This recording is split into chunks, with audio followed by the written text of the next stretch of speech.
Fun fact, my high school was also the Blue Raiders and MTSU was the Blue Raiders, so I am most literally a Blue Raider for life. Yes, I'm wearing the exact same thing as I was in the part 1 of this video because I'm filming them on the same day because I didn't want to do this twice. I wanted to split up the videos because I didn't want one to be like super duper long, and so I figured it'd be more manageable to just have like 2 separate shorter ones. This is part 2 of what you should know before attending MTSU, or maybe what you should know while you're at MTSU. I don't know, whatever you need to know. So let's just continue into this video. Starting off at the beginning of school, there's going to be a thing called customs, and that is MTSU's orientation. They just call it customs. You pick your classes when you go to customs and you make your schedule there for your first semester. Customs is a 2-day thing. You can stay on campus or in a hotel or whatever you want to do. That's just a thing where you're going to get your student ID and where you're going to get to walk around campus, make your schedule like I said, and it's just a general orientation. What you would expect when you hear orientation, that's what it is. That's all it is. First week of school is called Welcome Week. There are always a lot of things happening that week. There's this thing at MTSU called connection points, which, okay, your freshman year, you're supposed to get like 8 or something, which means you go to different events that they advertise happening on campus, and you're supposed to go to 8 different ones, and you have to get your ID scanned for that to become a connection point. And then you get a button, which these are super cute, or a pin, whatever you want to call them. I put mine on my backpack, a lot of people do. These are mine that I have. As you can see, I didn't go to like a ton of events or anything, but you get those. They tell you to go to 8, but literally nothing happens if you don't go to 8. I did not go to 8 and nothing happened to me. So if you don't want to go to those, don't let that scare you into forcing yourself to go, because nothing will happen to you. What are they gonna do? Kick you out because you didn't go to 8 connections points? It's just a tactic for them to get people to go and for there to be a lot of people there and for you to make friends. There are gonna be a lot of people there no matter what because the school's really big. There are some really fun ones. There's one called Crash the Commons that happens right outside of the student union, and it's really fun. It happens late at night and there's like a DJ there, and it's good, fun time. So I recommend going to some for sure. I didn't go to a ton. I probably went to like 5 or something. And so just the first week of school is just kind of, things are always happening, and that's sort of a fun environment there. All the games there that you want to go to, like basketball games, football games, or whatever, you can get into for free as long as you have your student ID. That also goes along with plays and stuff. There's a building there called the DBA, which has Tucker Theater in it, which is probably something that you will see in customs. That's where our customs started out. And it's the theater that they put on all the plays and the dance concerts and all that kind of stuff in. You can get into those for free if you want to or if you have to, such as if you take a theater or dance appreciation class and you're forced to go. There are activities that go on there, such as with Welcome Week, I talked about. That's a big thing. There's a lot of activities that go on there. There's also a lot of outdoor activity type stuff if you're interested in that kind of thing. There is a rec center that's actually really nice. We have a really good rec center in my opinion. I mean, I haven't seen other colleges' rec centers, but I feel like ours is pretty good. There's a climbing wall, and there's a cardio room, there's a weight room, there's an indoor track and basketball court area, and there's an indoor swimming pool. There are different classes that you can take. They're $2 a class, or you can pay $30 for like a semester like season thing that you can go to all the classes for just that $30, as many as you want. I think there's a little rec room in the rec center, like for pool and stuff, like the pool table, not an actual pool. There is an actual pool, but like a pool table, you know, you like shoot the pool, the 8-ball and all that good stuff. There's that. There's also one of those in the student union. It's called the rec room. Yeah, it's called the rec room. And there's a pool table in there. There's like an Xbox or something in there. There's a 2 ping pong tables, and I think that's it. You can get in there with your student ID. But going back to the rec building, there's just a lot of different things that you can do in it, or there are different programs that you can go to. Like they have a whitewater rafting trip that they take if you go to the rec center and look at there's like this little board that they have all these pamphlets in that show you all the different events that they have going on that they do with the rec center that you can do if you're really into outdoorsy type stuff. I recommend doing that. That's also where the pharmacy and the clinic is. That's in the rec building. It's just on the right side, whereas the gym and everything else is on the left side. Next thing I'm going to be talking about is parking. Like I mentioned in my video about things that suck about college, parking was our #1, and MTSU is no exception for this. The parking at MTSU is very bad, very crowded, very busy. You have to buy a parking pass there. I think the price of the parking pass is included in your tuition, I want to say, so you just have to go to the parking area, the parking building, whatever, and get it. I recommend doing that before classes start because I didn't. I did it my first day of class because it wasn't open on the weekends, which is when I moved in. I got a ticket the first day of classes because they get out there bright and early and start giving you tickets if you're parked in the wrong lot. I was parked in a teacher lot, which is a white lot, because that was the only place I could find parking, and I didn't have a parking pass for the white lot, and you won't get one because that's a faculty pass. You get a red pass if you are somebody who lives on campus, and you get a green pass if you're a commuter. And there are different parking lots that distinguish between where you can park. There are red lots and green lots and white lots and all that kind of stuff. So you have to park where what your pass is. I want to say if you are a resident, if you live on campus, you can also park in a green lot, but green lot people can't park in red lots. Like I mentioned with the tickets, people will literally, like, they are so ruthless. They will ticket you. And tickets aren't, mine was, I think it was $30, which isn't super expensive, but like it adds up after a while if you get a lot. I only got that one, thankfully. But if you do get a ticket, go online and email the student government to get it appealed. You can do that up to a certain number of times. I think I only had to do it once and it did work. They did appeal my parking ticket, but it took a little while. I want to say it took a couple weeks before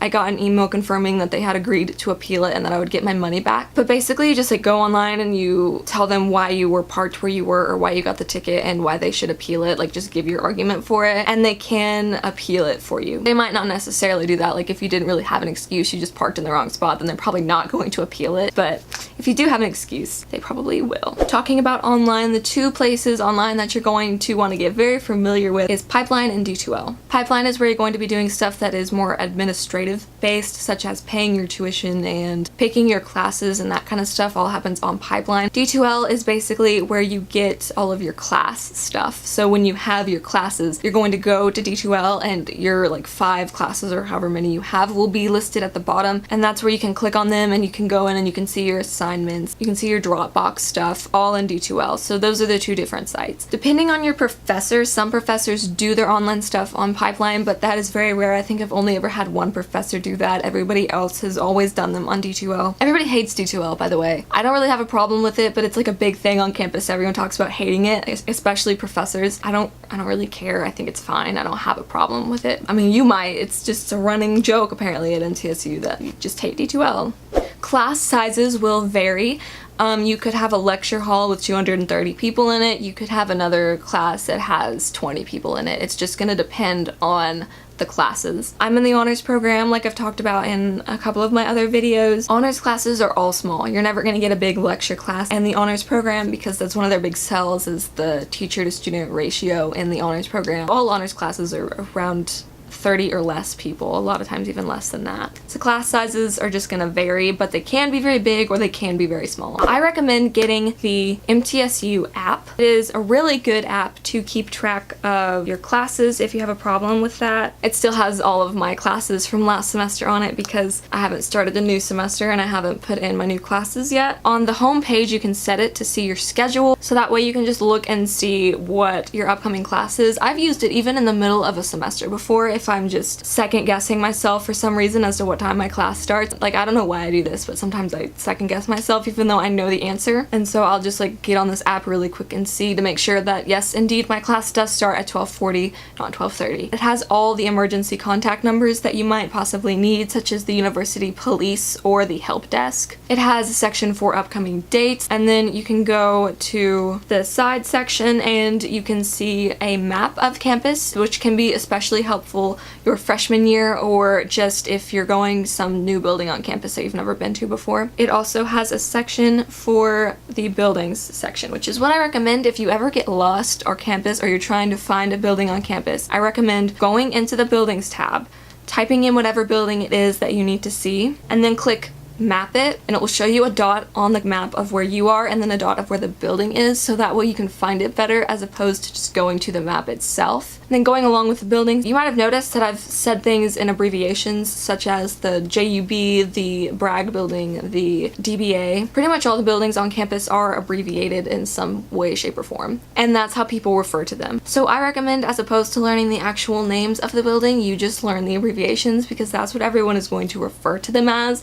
That's what's going to be easy to search if you're ever searching for them, and that's just the easiest way to remember them. MTSU is a tobacco-free campus, which they like to advertise on everything. Though that is how it is advertised, and that is technically the rule, it is not the actuality of campus. So many people smoke on campus, it's ridiculous. There's this little section. I feel like it has a name, but I can't think of it. It's where the school seal is, and it is a circle area where a lot of people hang out, and it is between the BAS, the Bragg building, and then the library. If you just walk through that section at any point of the day, I would put money on the fact that you're gonna see someone sitting there smoking a cigarette or vaping. And then if you just like look down and around on the ground, you will see so many cigarette butts. So if that's like a big thing for you, if you're very allergic to cigarette smoke or you just absolutely hate it, and you're like really excited that MTSU is a tobacco-free school, it is not really a tobacco-free school because nobody follows that rule. Also, weed is also very prevalent on campus. Lots of people smoke that. You can just be walking to your class and smell the devil's lettuce. While it might be advertised as like a drug-free school, a tobacco-free school, it's not really. So just heads up for you. Next thing, printing on campus is free. I don't know if it's supposed to be. I feel like someone once told me that you're supposed to pay like 25 cents a page, but it has never ever charged me to print on campus, and it's never charged anyone that I know. So if you're trying to debate whether to bring a printer or not, that's completely up to you, but you can go to the library and print whatever for free. Now, you are at the mercy of other people. One time I was stuck behind somebody who was printing a freaking like book, and I had to wait for said person, and it was literally like the worst possible time it could have happened to me too, because it was like 20 minutes before my class that I needed something printed out. I was waiting for this person to print whatever the heck they were printing. They finally finished after like a million years of printing this crap out. I went up to the printer next, and then once I got up there, what do you know, it was out of paper, and so I didn't have any paper on me, so I had to run and log into a different computer connected to a different printer. Public printing has its downfalls, but all in all, I was glad I didn't worry with my own printer and my own ink and my own paper and taking up a ton of space in my dorm. I was fine with just printing in the library, so that's just like something to think about. It is free, so unless they change that in the upcoming year, my freshman year was free. If you have any questions about MTSU, there is a place called MT One Stop that is a good resource for financial aid. That's where that's located, or just really any questions in general, you can go there. It's located right across from the rec center. So that's everything I could possibly think of to put into these two videos. If I did not address something in this video that you want to know, check out the first one. And if I didn't address something in either of these videos and you have any questions, leave them in the comments below and I will answer them to the best of my ability. Hope this was helpful, and I hope you have a great rest of your day. Bye guys.